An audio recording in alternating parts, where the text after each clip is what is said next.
السلام عليكم ورحمة الله وبركاته. اهلا بكم معايا فيديو جديد من وي. فيديو النهاردة ان شاء الله هشرح فيه معاكم غرزة جديدة. غرزتنا النهاردة بنستخدم فيها غرزة الباف مع غرزة الحشو لتكوين شكل جميل جدا. الغرزة بتاعتنا النهاردة تصلح لعمل حاجات كتير جدا، نقدر نعمل بيها بلوفر رجالي او بلوزة حريمي او ملابس الاطفال، سواء بلوفر او فستان للبيبي. ممكن نعمل منها طاقية، ممكن نعمل منها جاكيت، ممكن نعمل منها شنطة، ممكن ندخلها في طريقة في المكان طبعا اللي احنا بنعمل فيه البوت. ان انت طبعا بتشغلي الجزء الاولاني من البوت اللي هو عند الكعب بغرزة الحشو او باي غرزة طبعا انت حباها، وبترتفعي بغرزتنا النهارده طبعا على المكان طبعا اللي هو بيكمل البوت بتاعنا. نقدر نعمل منها بطانية او مفرش، يعني تقدري تستغليها كل الاستغلالات، هي حلوة جدا وسهلة وبسيطة في نفس الوقت. طيب عدد سلاسل البداية الخاص بغرزتنا النهاردة هي مضاعفات رقم 4، وبعد ما بضاعف رقم 4 أكتر من مرة بزود 3 سلاسل. سلسلة منهم بعتبرها ارتفاع للسطر الأول وهي غرزة الحشو، وبقية السلاسل بشتغل عليه. هنقول بسم الله الرحمن الرحيم. هشتغل معاكم بخيط صوف متوسط السمك، وتقدري تشتغليها بأي نوع خيط عندك، يعني اي خامه متوفره عندك، قطن او صوف او حرير او اي نوع انت حابه تشتغليه بالغرزه، مفيش مشكله، تنفع تشتغليها باي نوع خيط. هشتغل معاكم النهارده بخيط صوف متوسط السمك مع ابره رقم 3.5 ملم. هنقول بسم الله الرحمن الرحيم ونبتدي نعمل سلاسل البدايه. في البدايه بسيب مسافه من الخيط، بلف الخيط بتاعي بالشكل ده حلقه على الهواء. هدخل داخل الحلقه بتاعتي، هلف الخيط وبسحبه بطرف الابره من الحلقه. طرف الخيط اللي هو في البداية بشده بقفل عقدة البداية. علشان نكون مجموعة من السلاسل بيكون عندي على الإبرة حلقة، بقول بسم الله الرحمن الرحيم والف الخيط واسحبه منها كده سلسلة 2 3 4، ارجع تاني 1 2 3 4، ارجع تاني 1 2 3 4، وبفضل اكمل مضاعفات رقم 4 لغايه ما بوصل للمقاس اللي انا محتاجاه. وفي نهايه طبعا التضعيف اللي بنضاعفه بزود بس 3 سلاسل. هكمل لغايه ما اوصل للعدد اللي انا عاوزاه وبعد كده ارجع له. كده بكون وصلت المضاعفات الاربعه اللي انا محتاجاها، وفي النهايه خالص في اخر العدد بتاعي بزود 1 2 3. يعني انا طبعا الاتنين اللي هم اللي من التلاتة دول بعتبرهم من العدد بتاعي، لكن التالتة بعتبرها ايه، سلسلة ارتفاع. يعني ممكن نقول بردك ان هي مضاعفات رقم 4 زائد 2، لكن انا ما حبيتش اقول لكم زائد 2 وارجع ازود السلسلة بتاعة الحشو، فقلنا زائد 3 على طول. هنسيب منهم اول سلسلة وبروح لتاني سلسلة في الحلقة الخلفية الباك لوب، بشغل غرزة حشو. السطر بتاعي كله الاول بيكون غرزة حشو، بيكون معايا على الابره حلقه. بسيب طبعا اول فراغ واروح لرقم 2 في الحلقه الخلفيه، بدخل هلف الخيط واخرج. معايا كده حلقتين بلف الخيط وبخرج منهم، بكون عملت غرزه حشو. الغرزه اللي بعدها بردك حشو، والسطر بتاعي كله حشو. كده معايا 2 3 4، وهكذا بكمل الراوند بتاعي كله بغرز الحشو زي ما احنا شايفين، وبعد كده هرجع له. رجعت لكم تاني وخلصت سطر الحشو بتاعي زي ما احنا شايفين. طيب السطر اللي جاي او الراوند اللي جاي بيكون مكون من ايه؟ بيكون مكون من غرز عمود بلفه وغرز بف. بيكونوا شكلهم ايه؟ بيكونوا عاملين زي الغرزه العكسيه اللي اشتغلناها مع بعض، بس كانت باستخدام غرزه العمود بلفه فقط. النهارده بقى هنستخدمها بس باستخدام غرزه البف، وهتدينا شكل حلو جدا وجميل. طيب ارتفاع غرزة العمود بلفة بيكون كام؟ بيكون 3 سلسلة. بسم الله كده 1 2 3. ارتفعت 3 سلاسل في السطر اللي احنا طبعا رايحين له، وبالشكل ده كده ال3 سلاسل دول بعتبرهم اول عمود بلفة موجود عندي، وبيكون فوق الغرزة الاولى، يعني ما بشتغلش فوقيها تاني. طيب نلف شغلنا الناحية التانية. كده بتبني الفراغات طبعا الخاصة بالغرز زي ما احنا شايفين تحت حرف الفي لكل غرزة. انا بشتغل طبعا تحت حرف الفي في كل الغرز اللي احنا شايفينها دي. طيب اول غرزة اتفقنا مع بعض مش هنشتغل فيها، ليه؟ لاننا اشتغلنا فيها خلاص ال3 سلاسل الاولى. طيب تاني غرزة بردك مش هشتغل فيها، بس مش معنى كده اني هسيبها خالص، لا انا هسيبها دلوقتي وهروح اشتغل في ال3 غرز اللي بعديها، وبعد كده هرجع لها تاني وهشغل فيها غرزة البف. طيب بنروح بقى بنسيب رقم 2 كمان، بروح لرقم 3 بشغل غرزة عمود بلفة. ازاي بشغله؟ بيكون عندي على الابرة حلقة، بلف الخيط بيبقوا 2، بسيب تاني واحدة وبروح لتاني واحدة لتالت واحدة، الف الخيط واخرج. معايا على الابرة 3 حلقات، بلف الخيط وبخرج من حلقتين، بقوا 2، بلف الخيط واخرج من حلقتين. الغرزة اللي بعدها كمان عمود بلفة، ولما بلف الخيط على الابره لفه واحده. ليه بعمل كده؟ لان ده عمود بلفه واحده بس، لو اكتر كنت لفيت اكتر. معايا حلقه بلف لفه واحده لانه عمود بلفه واحده جاي من اسمه، بيكون كده معايا حلقتين، بدخل في الفراغ اللي هشتغل فيه اسحب الخيط واخرج، معايا 3 حلقات بلف الخيط واخرج من 2 وبقى 2 بلف الخيط واخرج من 2 زي ما احنا شايفين كده. انا اشتغلت ايه؟ اشتغلت 3 سلاسل بدايه فوق اول فراغ. تاني فراغ احنا سيبناه فاضي، هنرجع دلوقتي نشتغل فوقيه غرزه بف. طيب ازاي يا رندا؟ هنشوف دلوقتي. علشان اشغل غرزه بف بتكون طبعا مكونه من 4 لفات. انا كده معايا حلقه بلف الخيط كده مره، يبقى معايا حلقتين.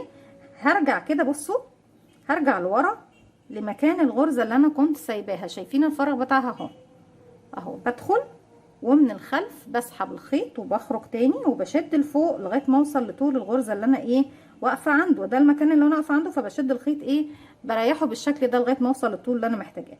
دي كده مره. اللفه التانيه بلف الخيط، بدخل تاني في نفس الفراغ، اسحب الخيط من الخلف واخرج واشد لفوق كده 2 3 مرات اهو. بدخل بلف الخيط وادخل، الف الخيط واخرج واسحب لفوق. رابع مره، عشان كده بقول لكم هي غرزه بف مكونه من 4 حلقات. رابع مره بلف الخيط، بدخل فراغي، اسحب الخيط واخرج واشد لفوق بالشكل ده. بقى معايا على الابره كام حلقه يا بنات؟ معايا 1 2 3 4 5 6 7 8 9 حلقات. هلف الخيط واخرج من 8 واخلي الاخيره اهي. اتبقى كده معايا حلقتين، هلف الخيط واخرج منهم زي ما احنا شايفين. يبقى انا كده اشتغلت العدد بتاعي مظبوط.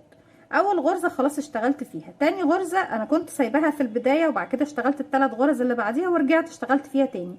يبقى انا عندي العدد من فوق مظبوط. انا عندي كده ده عمود وكده 1 2 3، ودي الغرزه رقم 4 طبعا اللي بتكمل لي العدد من تحت زي ما احنا شايفين. ريدي كده؟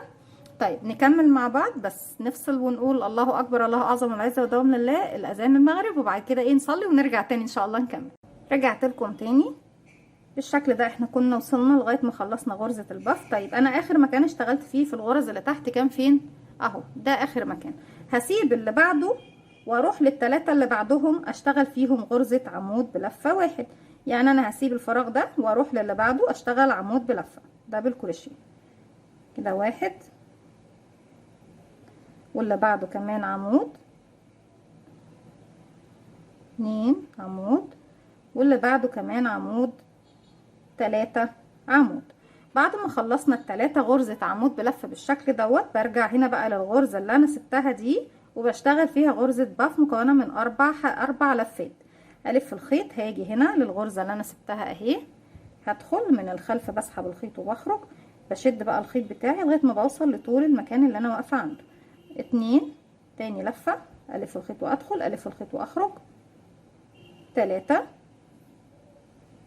الف الخيط ادخل، الف الخيط واخرج. 4 الف الخيط وادخل، الف الخيط واخرج. بالشكل ده بقى معايا 9 حلقات على الابره. بلف الخيط وبخرج من كل الحلقات ما عدا الاخيره. بالشكل ده بقى معايا حلقتين هلف الخيط واخرج منهم كده زي ما احنا شايفين. بتكون طبعا طول السطر بتاعي زي ما احنا شايفين، بتكون دي طريقه شغلنا. اسيب غرزه واروح اشتغل في الثلاثه اللي بعدها اعمدها بلفه، وارجع تاني اشتغل في الغرزه اللي انا سبتها غرزه بف لغايه ما بوصل الى نهايه الراوند. هكمل وارجع لكم. رجعت لكم تاني وانا كده في نهايه الراوند بتاعي زي ما احنا شايفين. خلصت ايه؟ سبت غرزه واشتغلت 3 عمود بلفه. هرجع في الغرزه اللي انا سبتها اشتغل غرزه بف مكونه 4 لفات كده 1 2 3 4. في النهايه بلف الخيط وبخرج من كل الحلقات ما عدا الحلقه الاخيره. بقى لي كده حلقتين الف الخيط واخرج منهم. طيب في النهايه خالص هلاقي كده اخر غرزه موجوده عندي جايب كيرف مايل، ما ننساهاش طبعا. نلف الخيط ونشتغل فيها غرزه عمود بلفه 1، ولو ما اشتغلتوهاش مش هتكملوا الغرزه بتاعتكم، فلازم تاخدوا بالكم ان العدد بتاعنا صحيح، لازم نمشي بالعدد مظبوط. طيب قبل ما اكمل شكل الغرزه بتاعتي يا بنات، الغرزه بتاعتنا ممكن يعني نستغلها اكتر من استغلال ونعمل اكتر من شكل.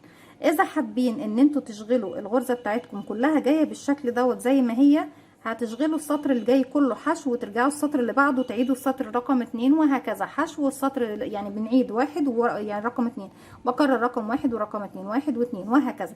كده هتدينا شكل، بس هتكون كلها ايه؟ كلها جايه فوق بعضها بنفس الشكل ده، سطر حشو وسطر بغرز ايه؟ العمود والبف الجايه عكسيه بالشكل ده. ده لو احنا حابين ان احنا نخليها ايه؟ زي غرزة الكروس اللي بتكون جاية ايه، بنعمل منها شنط، بنعمل منها بلوفرات، بنعمل منها جواكت او شيلان، بتكون حلوة جدا وجميلة. ان زي ما بقول لكم سطر غرز حشو والسطر التاني بيكون تكرار للسطر رقم 2. كده هتدينا شكل. طيب وزي ما هنشتغلها في المرحله اللي جايه دي هتدينا الشكل طبعا اللي احنا قاصدينه النهارده، اللي هو ايه، ان انا طبعا زي ما انا طبعا اشتغلت اول سطر حشو، وتاني سطر اشتغلته زي ما شفناه مع بعض، تالت سطر هكرر السطر اللي انا اشتغلته تحت ده، هرتفع 1 2 3 سلسله وهعتبرها غرزه عمود بلفه فوق الغرزه طبعا الاخيره دي، وهلف شغل الناحيه التانية. احنا قلنا طبعا ان اول فراغ عندي مش هشتغل فيه لان بيبقى فوقيه الاربع سلاسل، يعني هسيب دلوقتي رقم 1 لانه فوقيه سوري الثلاث سلاسل، بيبقى فوقيه الثلاث سلاسل بتوعي، هسيب الفراغ رقم 1 عشان فوقيه عمود كده، وهسيب رقم 2 ليه، هرجع له تاني لما اخلص الثلاث فراغات اللي بعده. يبقى هلف الخيط على الابره، هسيب الفراغ رقم 2 وهروح لرقم 3، هدخل واشغل عمود بلف 1 كده، 1 واللي بعده كمان عمود 2 واللي بعده كمان عمود يبقى 3. طيب يا رندا كده خلصنا الثلاث سلاسل واعتبرناهم عمود فوق اول فراغ، تاني فراغ سيبناه رحنا لتالت ورابع وخامس فراغ اشتغلنا فوقيهم اعمده. هنعمل ايه تاني؟ هرجع بقى للفراغ التاني اللي انا سبته، هلف الخيط وارجع للفراغ اللي انا سبته ده اهو، بدخل تحت حرف الفي للفراغ بتاعي، اسحب الخيط من ورا واخرج واشد لفوق كده لفه، تاني لفه بلف الخيط على الابره وبدخل فراغي، اسحب الخيط من ورا واخرج واشد لفوق كده 2، تالت لفه، رابع لفه، معايا كده 9 حلقات، بلف الخيط واخرج من 8 كده، اتبقى لي 2 اللي هي الحلقه اللي انا خرجت بيها والحلقه الاساسيه، الف الخيط واخرج من الحلقتين مع بعض. طيب الشكل بقى اللي هينتج لي دلوقتي هو ايه؟ عكس اللي احنا طبعا كنت بقوله من شويه. انتوا لو حابين شكل غرز الباف تكون جايه دايما بشكل واحد فوق بعضها برسمه واحده، يعني اما تكون جايه يمين او جايه شمال زي ما انتوا حابين، لو انا طبعا شغاله كده هتبقى كلها جايه بالشكل ده اهو، مايله ناحيه اليسار. ولو اشتغلت السطر الجاي حشو اللي انا بشتغله ده بداله حشو وبعد كده قررت السطر رقم 2، هتبصوا تلاقي كل الغرز بتاعتنا جايه بشكل كانها عامله زي غرزه البلوك او غرزه المربعات، بس ايه باستخدام غرز البف زي ما احنا شايفين. والشكل اللي احنا بنقصده دلوقتي ان احنا هنبقى عاملين زي الزجزاج كده اهو، يعني عارفين بصوا جايه كانها ايه رقم 6 كده كده كده كده، عامله زي السنبله بالظبط. طيب برجع بقى اكرر اني انا بسيب ايه، انا دلوقتي اخر فراغ اشتغلت فيه اهو، هسيب بقى الفراغ اللي بعده واروح لرقم 2 بعد منه اشتغل عمود، واللي بعده كمان عمود بلفة، واللي بعده كمان عمود بلفة بالشكل ده. اشتغلنا 3 غرزة عمود بلفة. طيب بعد ما بنشتغل 3 غرزة عمود بلفة برجع تاني للفراغ اللي انا سبته، الف الخيط وادخل في الفراغ ده اهو، الف الخيط واخرج كده مرة، الف الخيط وادخل، الف الخيط واخرج كده 2، الف الخيط وادخل، الف الخيط واخرج كده 3 مرات، الف الخيط وادخل، الف الخيط واخرج من فراغي كده 4 مرات. ولازم طبعا نريح الشغل بتاعنا كده. معايا 9 حلقات على الابره، بلف الخيط وبخرج من 8، وطبعا الاخيره بتبقى موجوده معايا مع الحلقه اللي طلعت لي، بلف الخيط وبخرج من الاثنين اللي طلعوا لي بالشكل ده زي ما احنا شايفين. وبكمل بقى الراوند بتاعي كله لغايه ما بخلصه للنهايه. وفي النهايه خالص طبعا في ثالث سلسله ارتفاع هنا بقفل بغرزه عمود بلفه. هكمل وهرجع لكم. رجعت لكم تاني بكده يكون خلص الراوند بتاعي زي ما احنا شايفين، وغرز الباب بتاعتي جت بالشكل عكس الشكل اللي تحت.